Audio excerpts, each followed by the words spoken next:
Great, another burden, my mother said, at a cookout with 35 guests.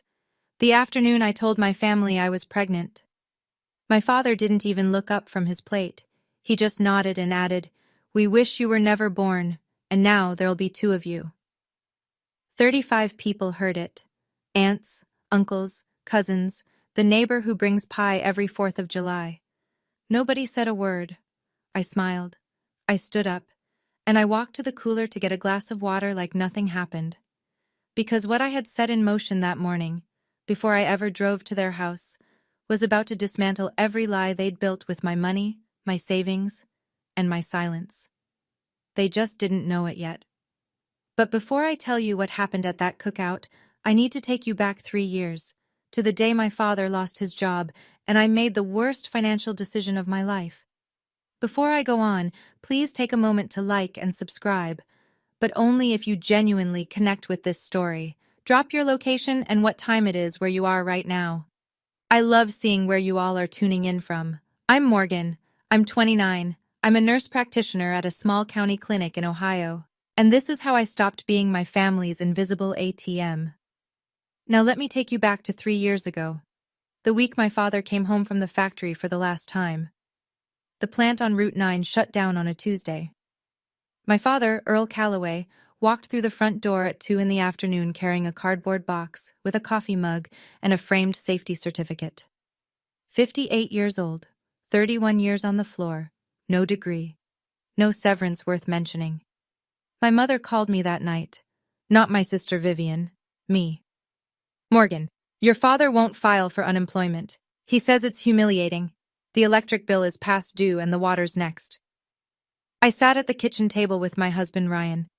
He'd just come off a 12-hour shift pulling wire at a new subdivision. His hands were still dusty. "We can help," Ryan said, "but set a number and a timeline." So I did. $800 a month, 1 year. That was the agreement. In my head, at least, because nobody wrote anything down. I called my mother back. "Ryan and I can send $800 a month until Dad finds something." My father got on the line. His voice was low and tight, the way it gets when pride is doing the talking. "Don't tell anyone. I don't want the family knowing I'm taking money from my daughter." I promised. That was my first mistake. Because a month later, I was on the phone with my Aunt Ruth, my mother's older sister, and she mentioned how relieved she was that Dad's disability settlement had come through. That the family could breathe again. Disability settlement. My father never filed for disability. He never filed for anything. I sat with the phone pressed to my ear and said nothing. $800 a month was supposed to last 1 year. 3 years later, I was still sending it. I set the number. I forgot the timeline. The favoritism wasn't new. It was just the wallpaper of my childhood. So constant, I stopped noticing it. When Vivian graduated college, my parents threw a party. Streamers on the mailbox. A sheet cake from the bakery downtown that said Our Star. 40 people in the backyard. When I finished nursing school 2 years later, top of my cohort, pinning ceremony and everything, my parents forgot. They were 3 towns over helping Vivian look at apartments. My mother texted me that night. "Sorry, honey, Vivian needed us today. We'll celebrate soon." We never did. Then came the weddings. Vivian married Derek Holt. He managed the biggest auto dealership in the county. My father shook Derek's hand at the rehearsal dinner and said, loud enough for the whole table, "Finally, a man in this family who knows how to make real money." I married Ryan Grant 8 months later. Small ceremony. My parents came. At the reception, my father met Ryan for the first time and called him Wire Boy. Not to his face.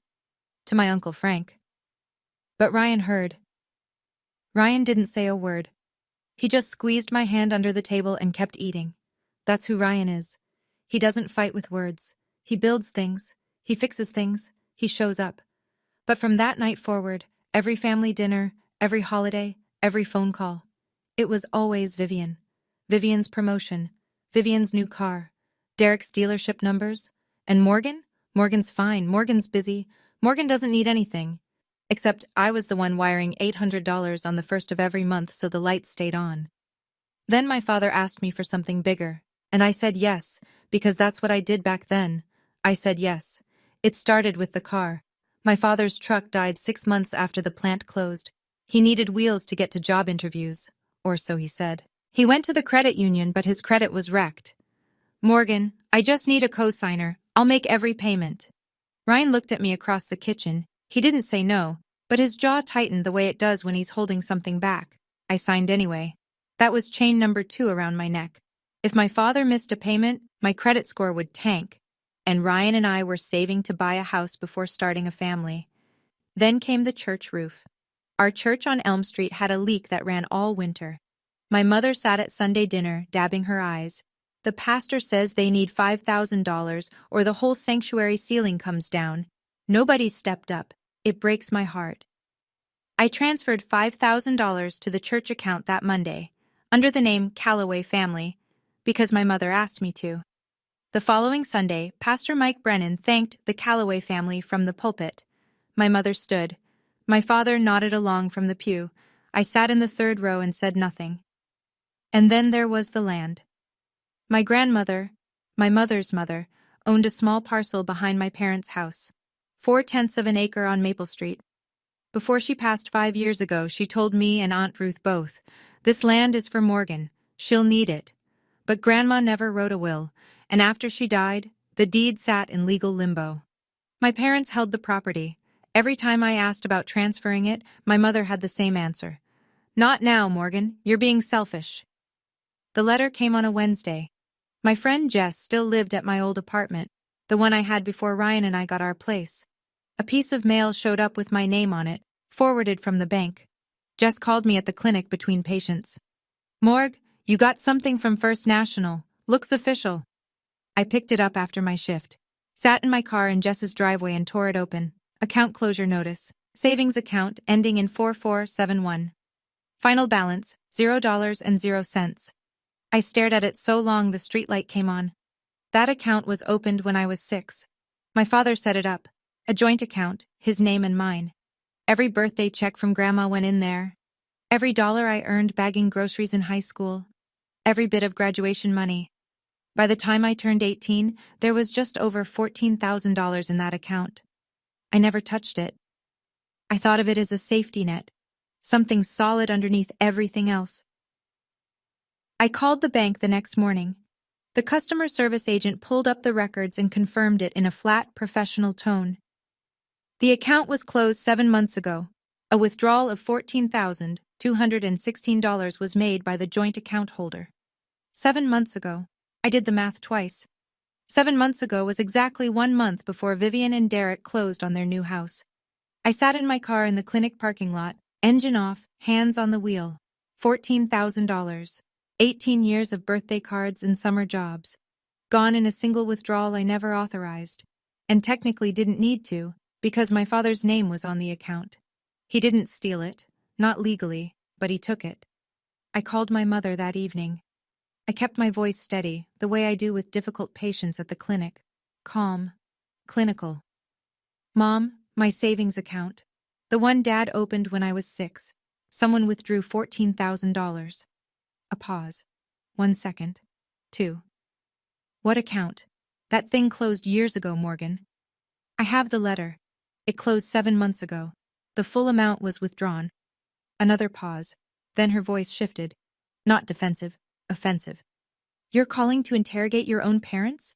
After everything we've done for you? Your father and I raised you, fed you, kept a roof over your head for 18 years. A few $1,000s and you act like we robbed a bank." "It was $14,000, Mom. And how much did it cost to raise you? Do you want me to pull out receipts?" I closed my eyes. I could hear the TV in the background on her end. A game show. Audience clapping. The money went to Vivian's down payment, didn't it? "I don't know what you're talking about. Vivian and Derek saved for that house themselves. Your father and I helped from our own savings, which is none of your business." She hung up. I sat on the edge of my bed. Ryan was in the doorway, arms crossed. He'd heard every word. I hadn't put her on speaker. She was just that loud. "Morgan," he said. I looked up. "Enough." 2 words. That's all he said. And the way he said them, not angry, not pleading, just certain. Something in my chest cracked open. Because he was right. I wasn't choosing between my family and myself anymore. I was choosing for the baby I just found out I was carrying. 10 weeks along. I hadn't told anyone yet. That night, after Ryan fell asleep, I sat at the kitchen table with a notebook and a calculator. I wrote it down. All of it. $800 a month for 36 months. $28,800 total, wired to my parents' account on the first of every month while they told the family it was disability. $14,216 taken from my childhood savings. Rerouted to my sister's down payment while they told me the account was closed years ago. $5,000 donated to the church, under the Callaway name, while my mother took a bow in front of the congregation. Co-signed car loan, still active, still tethered to my credit like an anchor. Grandma's land, promised to me, held by them, used as a leash every time I asked, total surrendered, north of $48,000. And in return? My father wished I'd never been born, he just hadn't said it out loud yet. I didn't write revenge in that notebook.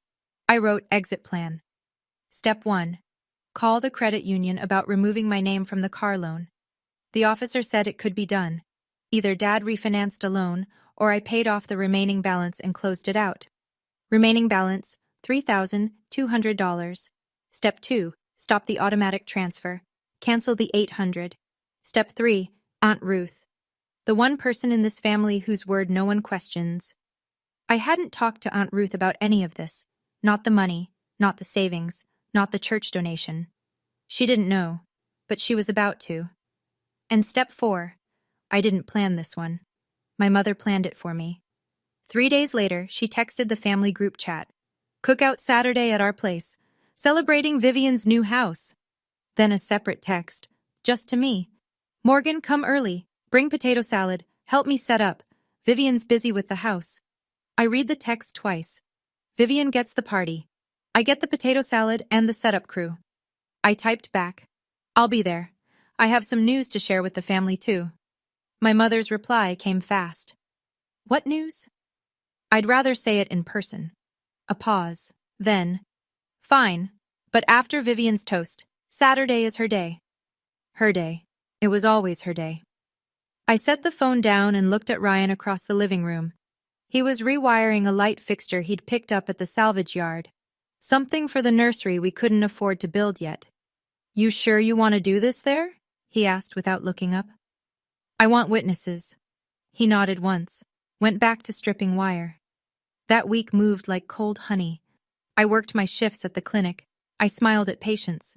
I took blood pressure readings and reviewed lab results and acted like my whole life wasn't about to pivot. But at night, I prepared. I pulled up the email confirmation from when I'd transferred $5,000 to the church. The bank's automated receipt sent to my inbox. Sender, First National Bank. Recipient, Elm Street Community Church. Donor, Morgan Grant. I screenshotted it and saved it to a folder on my phone labeled Receipts.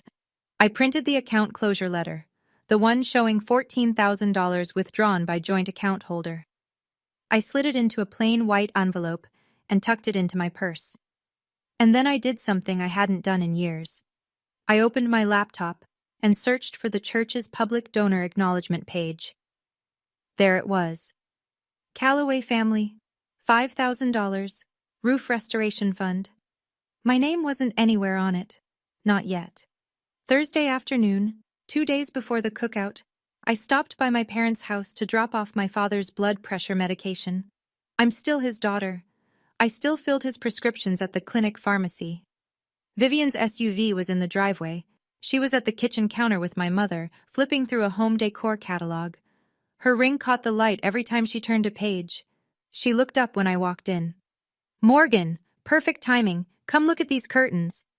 I set the pill bottle on the counter. Nice house, Viv. You and Derek must have saved hard. Vivian beamed. Honestly, the down payment was the hardest part. $15,000 total. Mom and Dad helped with 14 of it. We only had to cover the last 1,000 ourselves. She said it like it was the most natural thing in the world. Mom and Dad had 14,000? I kept my voice level. Where'd they get that? Vivian shrugged.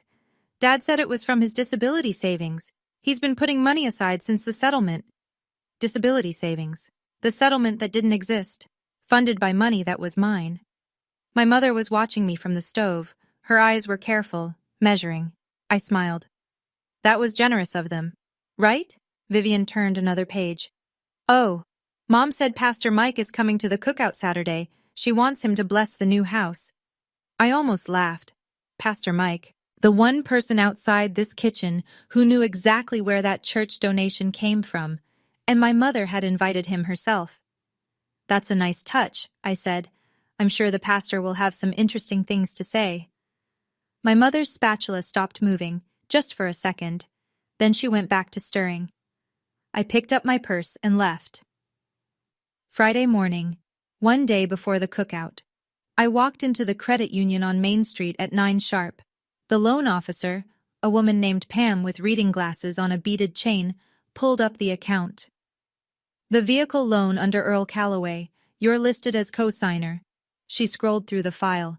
Remaining balance is $3,214.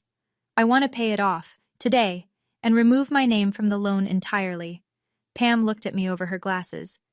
You understand that once paid in full, the lien is released. The vehicle title goes solely to the primary borrower. I understand. And you're sure? I'm sure. Ryan and I had talked about it the night before. $3,000 was the money we'd been putting aside for a crib and changing table and all the things you need when you're about to become parents. We'd figure that part out later. Second-hand, borrowed. It didn't matter. Pay it, Ryan had said. Same way he said everything important. Quiet and final. Buy your freedom. I wrote the check. Pam processed it. She printed a release form and I signed it. Clean signature, steady hand. You're all set, Mrs. Grant. Mr. Calloway will receive notification by mail within 5 to 7 business days. After the cookout. Perfect. I stood to leave, and Pam said something that stopped me at the door. You know, you're the second Calloway in here this month. I turned. What do you mean? She caught herself, shook her head. I'm sorry. I can't discuss other clients' business. I nodded, walked out into the parking lot, sat in my car. The second Calloway this month. My father had been here, recently. For what? I didn't know yet. But I filed it away, right next to the envelope in my purse. Friday evening, I sat on the back porch with my phone and a glass of water. Ryan was inside making dinner, his turn, and he wouldn't let me argue. I dialed Aunt Ruth. She picked up on the second ring. Morgan, it's been too long, sweetheart. Aunt Ruth, I need to tell you something. It's not small. Silence on her end. Then, go ahead. I told her everything. Not fast, not emotional, just the facts laid out in order the way a nurse charts a patient history. The $800 a month for 3 years, the disability lie, the savings account, $14,000, the church roof donation, and my mother taking credit, the co-signed car loan my father held over my head. I could hear Aunt Ruth breathing, steady, like she was measuring each word I said against something she already suspected.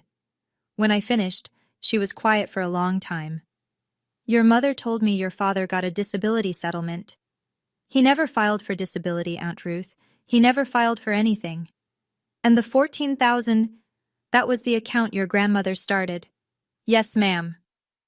Another silence. I heard a chair creak, like she was sitting down heavily. What do you want me to do, Morgan? Nothing. I don't want you to do anything. I just need one person in this family to know the truth, in case it matters tomorrow. Tomorrow? The cookout. A pause. When Aunt Ruth spoke again, her voice had changed. Not louder, harder. I'll be at that cookout, Morgan, and I'll be listening. She didn't promise to speak up. She didn't promise to take sides. She just said she'd be there and she'd listen.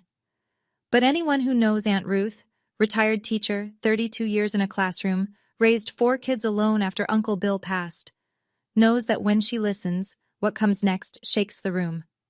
Later that night, I opened my laptop and composed an email to Pastor Mike Brennan. I'd known Pastor Mike since I was 12. He baptized me. He married Ryan and me. He was a good man, careful with people's privacy, honest when it counted. I wrote, Pastor Mike, I want to thank you for keeping my donation private all this time, but I'd like to update the church records to reflect the actual donor, Morgan Grant, not the Calloway family. I'll explain when the time is right. Thank you for everything. His reply came within the hour. Faster than I expected from a man who still printed his sermons on paper. Morgan, I've always known. The bank transfer had your name. I respected your wishes. I'll update our records this week, and Linda invited me to the cookout Saturday. I'll see you there. Then a second email, 3 minutes later. One more thing. Linda asked me to publicly thank the Calloway family again at the cookout for the church roof donation. I assume you'd like me to handle that differently now? I typed 2 sentences back. Just tell the truth, Pastor. That's all I've ever wanted. I closed the laptop, walked to the bathroom, splashed cold water on my face, and looked in the mirror. Then I picked up my phone and opened the banking app. The automatic transfer, $800, first of every month, to Earl and Linda Calloway's joint checking, was set to go in 6 days. I pressed cancel. 3 years, 36 payments, $28,800. Done. I didn't cancel out of anger. I canceled because I couldn't keep funding people who would call my child a burden. That's not revenge, that's math. And tomorrow was Saturday. Saturday morning, cookout day. I woke at 6. Ryan was already up. Coffee made, work boots by the door even though he wasn't working today. Old habit. I stood in the kitchen and made the potato salad. Because I'd promised. And because Morgan Calloway, Morgan Grant, keeps her word. Even when nobody else does. Ryan leaned against the counter, watching me dice eggs. We're still going? We're still going, last time. He nodded. Didn't ask what that meant. He already knew. I got dressed. A simple sundress, blue with white flowers, flat sandals, no jewelry except my wedding ring. I didn't do my makeup any differently than a regular Saturday. This wasn't a performance. This was an ending. I slid my phone into my purse, the one with the screenshots saved in a folder labeled Receipts. I tucked the white envelope next to it. The bank's account closure notice, $14,000. Earl Calloway, joint holder. Ryan drove. Neither of us turned on the radio. The road between our apartment and my parents' house is 11 minutes of county highway lined with cornfields and telephone poles. I watched them pass. My hand rested on my stomach. We pulled up at 1:45. A few cars already in the driveway. Uncle Frank's pickup. Aunt Ruth's sedan. She was already here. Good. My mother appeared at the front door before I'd closed the car door. You're late. The tables aren't set up. The cooler needs ice. Come inside. No hello. No how are you, Morgan? Not even a glance at Ryan. I carried the potato salad through the front door and into the kitchen. And there, taped to the refrigerator, was a blown-up photo of Vivian and Derek standing in front of their new house. Gold glitter letters above it. Congratulations. Next to it, nothing. No photo of me, not from nursing school, not from my wedding, not from anything. I set the bowl down and went to work. Okay, hold on. Before I keep going, I want to step outside the story for a second. I know what some of you might be thinking. Why didn't I just stop sending money years ago? And honestly, the car loan, the land, the $800 a month I couldn't just cut off without my dad's credit dragging mine down with it. Sometimes it's not about wanting to stay. It's about untangling yourself first. So here's my question for you. What would you have done when Vivian casually told you the $14,000 down payment came from Dad's disability savings? Knowing the truth? Tell me in the comments. All right, back to the cookout. By 1 o'clock, the backyard was full. 35 people, maybe more. Aunts and uncles I saw twice a year, cousins with kids running through the sprinkler, Mrs. Dalton from 2 doors down carrying her famous cherry pie, the Henderson couple from church. Pastor Mike hadn't arrived yet. My mother had outdone herself. Streamers, balloons, a banner strung between 2 oak trees.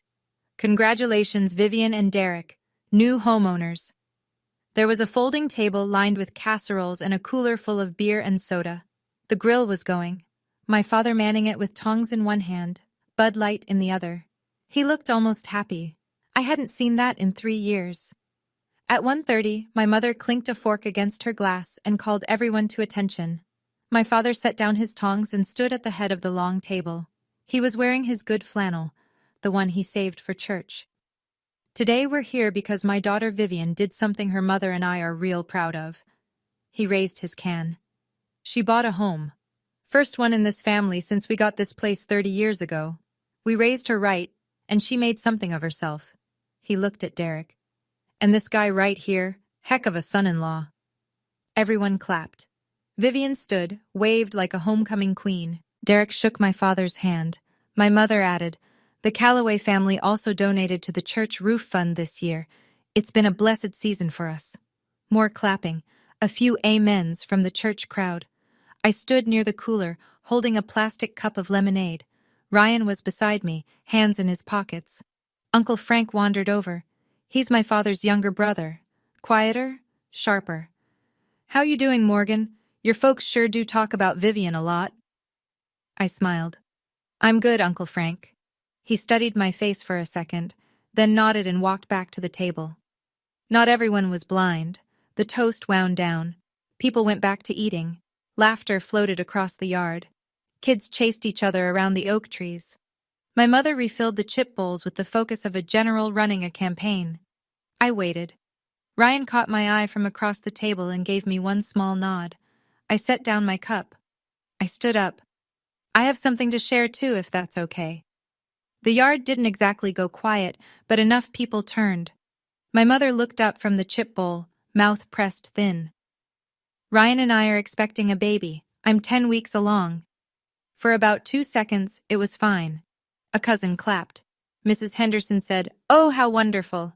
Uncle Frank smiled. Then my mother spoke. "Great. Another burden." She didn't whisper it. She said it at conversation volume, standing right there at the table. "Your sister is buying a house. That's what we're celebrating this month." My father was still at the grill. He didn't even turn around. He just nodded and said, loud enough for the nearest 15 people to hear clearly, "We wish you were never born, and now there'll be 2 of you." The yard went dead silent. I heard the grill sizzle, a kid's sprinkler hissing 20 feet away, a bird somewhere in the oak tree. Aunt Ruth set her glass down on the table, slowly, like she was placing a period at the end of a sentence. Uncle Frank's mouth was open. Mrs. Dalton put her hand over her own. Ryan's knuckles were white on the back of his chair, but he didn't move. He was watching me. I smiled. I nodded. I walked to the cooler, took out a bottle of water, twisted the cap off, and took a long sip, because Pastor Mike's car had just pulled into the driveway. Aunt Ruth stood up. She didn't rush. She didn't raise her voice. She pushed her chair back, smoothed her blouse, and faced my parents the way she probably faced 30 years' worth of misbehaving 10th graders, with patience that made you more nervous than shouting ever could. "Earl, Linda." Her voice carried across the yard without effort. "I heard what you just said to your daughter, in front of 35 people. Before anyone sits down for seconds, I have a question." My father set his tongs on the grill's side shelf. "Ruth, this is between me and my family." "I am your family," she said. "So here's my question. The disability settlement Linda told me about last year. Earl, when exactly did you file for disability?" He didn't answer. His mouth opened, then closed. My mother stepped forward, voice pitching high. "Ruth, it's not related. We're having a party." "It is related." Aunt Ruth didn't blink. "Because if there's no disability settlement, then who's been paying your electric bill for 3 years? The silence that followed was a different kind than before. Before, it was shock. This was the sound of 35 people doing math in their heads. Vivian looked at my father, then at my mother. Her smile from the toast was gone.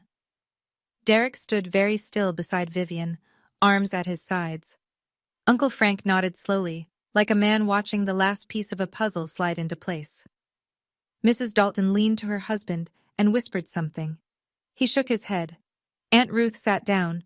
She picked up her glass of sweet tea and took a sip. She was done, for now. She'd thrown one grenade and sat back down. That was her style. Plant the question, let the silence do the work. And walking through the side gate with a Bible under his arm was Pastor Mike Brennan. My mother's eyes went red on command. I'd seen it 100 times, at funerals, at church, at Thanksgiving when she wanted someone to clear the dishes. "Ruth, you don't understand." Her voice trembled, pitch perfect. "Earl lost his job. I've been holding this family together by myself. Nobody knows what I've been through." My father found his footing. "Kids owe their parents. That's how it works. We raised them. We fed them. We kept a roof." "Earl." Uncle Frank's voice cut across the yard like a saw blade. He was standing now, plate still in hand. I just heard you say you wish your daughter was never born, in front of everyone here. Don't you dare talk about what kids owe. My father's mouth snapped shut. Linda pivoted. She grabbed Vivian's arm. Vivian, tell your aunt, tell everyone. This is a beautiful day. We don't need to ruin it with drama. Vivian pulled her arm free. Gently, but she pulled it free. Mom, what's Aunt Ruth talking about? What disability settlement? It's nothing. It's a misunderstanding. Vivian stared at her. Is it? The neighbors were starting to shift. That particular small-town body language where people reach for their keys without being obvious about it. Mrs. Dalton's husband was already folding his lawn chair. Then Derek, Vivian's husband, did something I didn't expect. He walked away from the table, crossed the yard, and stopped in front of me. He leaned in close. His voice was low, just for me. Morgan. I didn't know about the $14,000. Vivian told me it was your parents' savings, from years of work. I looked at him. I know. I'm sorry. I nodded. That was enough. He walked back to Vivian. The crack in their side of the family had just started. And it wasn't me who made it. Pastor Mike walked into the yard carrying a foil-covered plate and that calm Sunday sermon expression he always wore. He shook a few hands, smiled at the kids, made his way to my mother. Linda, thank you for the invitation. Beautiful spread. My mother latched onto him like a life raft. Pastor, come in, come in. We were hoping you could do a blessing for Vivian's new home. I'd be happy to. He set his plate on the table. But first, Linda, you mentioned wanting me to thank the family publicly for the church roof donation. I want to do that properly. My mother's posture lifted. She smoothed her hair, ready for her bow. Pastor Mike turned to the yard. 30-something people, half of them still processing what Aunt Ruth had just dropped. Folks, quick word. As many of you know, our church roof needed major repair last year. $5,000. One donor covered the entire cost. He paused. Then he looked directly at me. Morgan, thank you. Your generosity kept our sanctuary from leaking all winter. My mother's face didn't change right away. It was like watching a screen freeze. Everything still there, but nothing moving behind it. Then it hit her. Well, Morgan is my daughter, she said, laughing in that bright way she uses at church functions. So it's still the Calloway family, really. Mrs. Dalton spoke from her folding chair. Linda, last month at Quilting Circle, you said the donation was from you and Earl. That's what I meant. Morgan is part of... You stood up in church, Aunt Ruth said, not loud, not soft. You stood up and took the bow. You didn't mention Morgan's name once. My mother looked at me. I was standing by the cooler, water bottle in hand. I didn't say a word. I didn't need to. My father tried to regain ground. He stepped away from the grill, jaw set. One church donation. Fine. She wants credit, she can have it. But that doesn't change the fact that we raised her. 18 years. I set my water bottle down. You're right, Dad. You raised me for 18 years. My voice was even. No shake, no edge. And I've been paying you back for the last 3. He stared at me. $800 a month, I said, wired to your checking account on the 1st of every month, for 36 months. That's $28,800. The yard didn't make a sound. Even the kids had stopped running. There is no disability settlement, Aunt Ruth. I looked at her. That money was from me. My bank statements show every transfer, dated and documented. My mother's hand went to her throat. Morgan, what are you doing?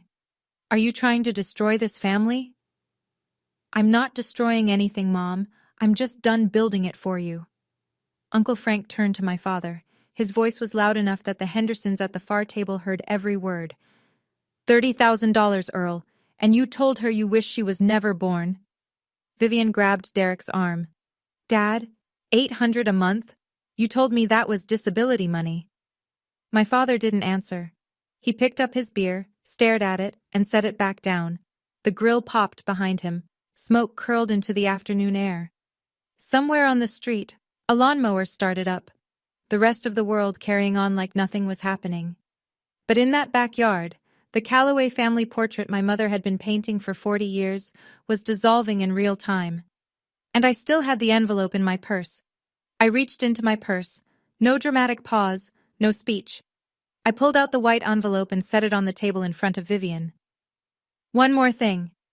Vivian looked at the envelope like it might bite her. When I was 6 years old, Dad opened a savings account in both our names. Grandma put money in it every birthday. I added to it through high school. By the time I turned 18, there was over $14,000. I looked at my father. 7 months ago, you withdrew every cent. Vivian opened the envelope. She read the bank notice. I watched her lips move as she scanned the final balance line. $0.00. Her face went white. Derek stood up from the table. He looked at my father the way you look at someone who's been lying to you for months. You told us that was your savings, Earl, from years of hard work. My father's chin came up. That account had my name on it. That money was mine. That money was from our mother. Aunt Ruth's voice was iron. From your mother-in-law. From Morgan. I was there when she gave it, Earl. Every single birthday.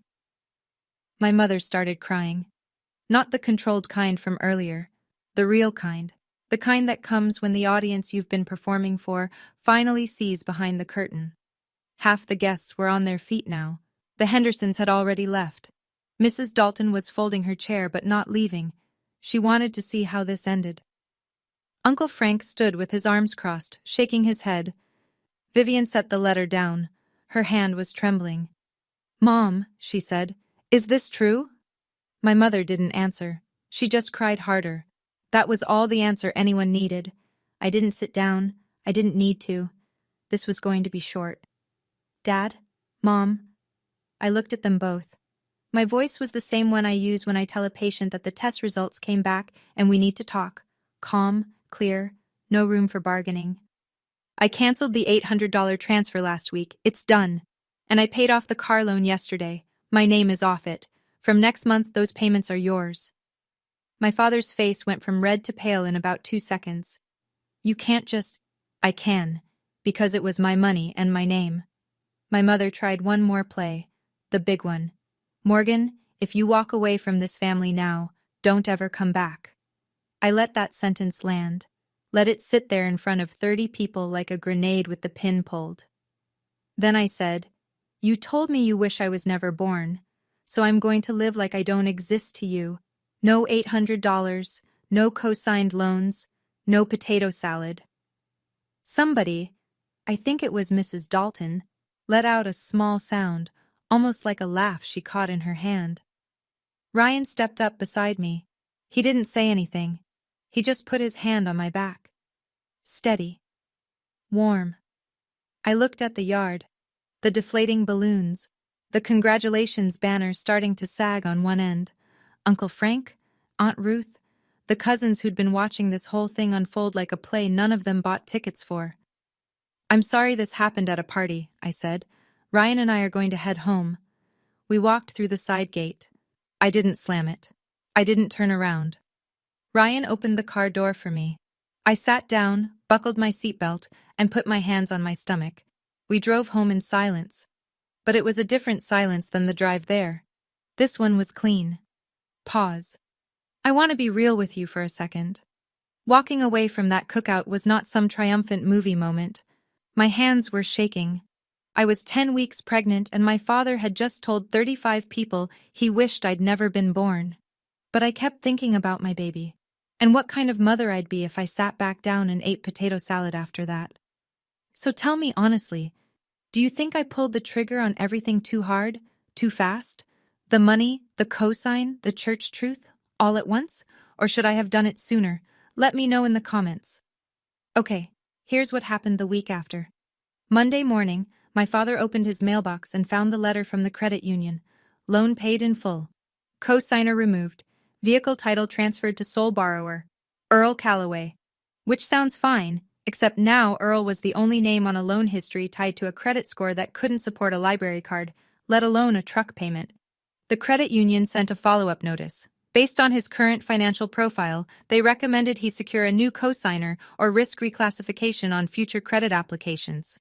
Nobody in the family was lining up. Tuesday, my mother checked the bank account. No $800 deposit. She checked again Wednesday. Nothing. She called me. I let it ring. She called Ryan. He answered, because Ryan always answers, even when he doesn't want to. Linda, Morgan said what she needed to say Saturday. We're not available. He hung up. Not rude, just done. Thursday, my mother called Aunt Ruth. I know this because Aunt Ruth told me later. She gave me the conversation almost word for word. Ruth, Morgan is tearing this family apart. She humiliated us at the cookout. She's punishing us for nothing. Aunt Ruth's reply. Linda, you told your daughter you wished she was never born. In front of 35 people. Don't call me about betrayal. My mother hung up on her own sister. But the call I didn't expect came Thursday evening. Vivian. Her voice sounded different. Not the golden child lilt. Something thinner, more careful. Morgan, Derek says if the down payment came from your account, he wants to pay it back. He won't start our life in a house bought with stolen money. I leaned against the kitchen counter. Vivian, that's between you and Derek. It's between all of us. And I'm sorry. It was the first time she'd ever said that to me. Derek and I met at the diner on 5th Street the following Saturday. Neutral ground. Just the two of us in a corner booth, coffee between us. He looked tired. Not angry. Tired the way people look when they've spent a week realizing the foundation under their house was built on sand. I want you to hear me say this, he started. I didn't know. Vivian told me it was their savings. Years of setting aside money from your dad's settlement. I never questioned it. I believe you, Derek. Vivian and I will pay you back. $500 a month. It'll take time, but we'll cover the 14. You don't have to. Yeah, I do. He wrapped his hands around the coffee cup. I'm not going to raise my kids in a house paid for with money taken from their aunt. That's not who I want to be. I respected that, so I nodded. Then he told me something that changed the shape of the story. Vivian's not sleeping. She told me something 2 nights ago that she's been carrying for a while. He paused. Your mom told the extended family, the cousins, the aunts on the other side, that you'd been struggling with depression, that you were making things up, exaggerating. I set down my coffee. She told them this so that if you ever said anything about the money, nobody would believe you. I let that settle. My own mother had been building a wall around me, brick by brick, lie by lie, so that when the truth finally came out, I'd look like the crazy one. How long? I asked. Vivian says at least a year. A year. While I was writing checks and filling prescriptions and making potato salad, my mother was poisoning the well. The diner felt very quiet. Thank you for telling me, Derek. He nodded. We shook hands. No hug. Just 2 people trying to be decent in the middle of a mess. The call came the following Tuesday. Not from family. From Pam at the credit union, the same loan officer who'd processed my payoff. Mrs. Grant, I hope this isn't overstep, but after you came in last week, I flagged something in our system during a routine review. Her voice was careful, the way people sound when they're balancing procedure against conscience. Your father visited our branch 3 weeks ago to inquire about a home equity line of credit. He doesn't own a home outright, the mortgage is still not on the house, on a parcel of land, 4/10 of an acre on Maple Street. My grandmother's land. I gripped the phone tighter. He can't do that. The deed isn't in his name. You're correct, which is why the application didn't proceed. The property is still in probate, but I thought you should know the inquiry was made. I thanked her and hung up. Then I sat very still in my car outside the clinic and let it sink in. My father hadn't just taken my past, the savings account, the years of monthly checks, the church donation, the credit score leverage. He'd been trying to take my future too. Grandma's land, the only thing she'd ever meant to leave me, and he'd walked into the credit union to see if he could borrow against it. If I hadn't gone to that credit union to pay off the car loan, Pam would never have flagged Earl's inquiry. I would never have known. That evening, I called Aunt Ruth again.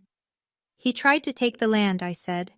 A long breath, then, Call a lawyer, Morgan. I'll be your witness.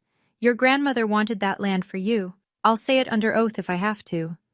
I called a real estate attorney the next morning. He wasn't just stealing my past, he was trying to mortgage my future. Small towns don't need newspapers. They have Mrs. Dalton. By the following Sunday, the story had moved through every circle in town. Quilting group, church coffee hour, the checkout line at Harrison's Market. Not because anyone was cruel about it, because 35 people saw what happened at that cookout, and 35 people have families of their own. My mother showed up at church the next week. She walked to her usual pew, third row, left side, the one she'd sat in for 20 years. It was occupied. 2 women from the choir had gotten there early. Nobody said, "You cannot sit here." They didn't have to. The message was in the silence. The thank you plaque in the church lobby had been updated. Where it once read, Calloway Family, $5,000, Roof Restoration Fund, it now said, Morgan Grant. My mother saw it. She took my father by the elbow and they left before the first hymn. At the post office, Mr. Henderson, who'd been at the cookout and left early, ran into my father. His version of small talk landed like a brick. "Heard your youngest was the one covering the bills, Earl. Everything all right at home?" My father said nothing, walked to his truck, drove away. At Harrison's Market, Linda stopped going to her usual Thursday shift as a volunteer shelf stalker. Too many familiar faces, too many careful silences. Nobody organized a boycott. Nobody wrote letters. This wasn't that kind of cruelty. It was the slow, steady withdrawal of respect, the one currency my mother valued above everything else. My father started spending more time in the garage, door closed. My mother stopped answering the phone on the first ring. Their world didn't collapse overnight, it just got smaller. One averted gaze at a time. 2 weeks after the cookout, Vivian texted me. "Can we talk? Just the 2 of us, no parents."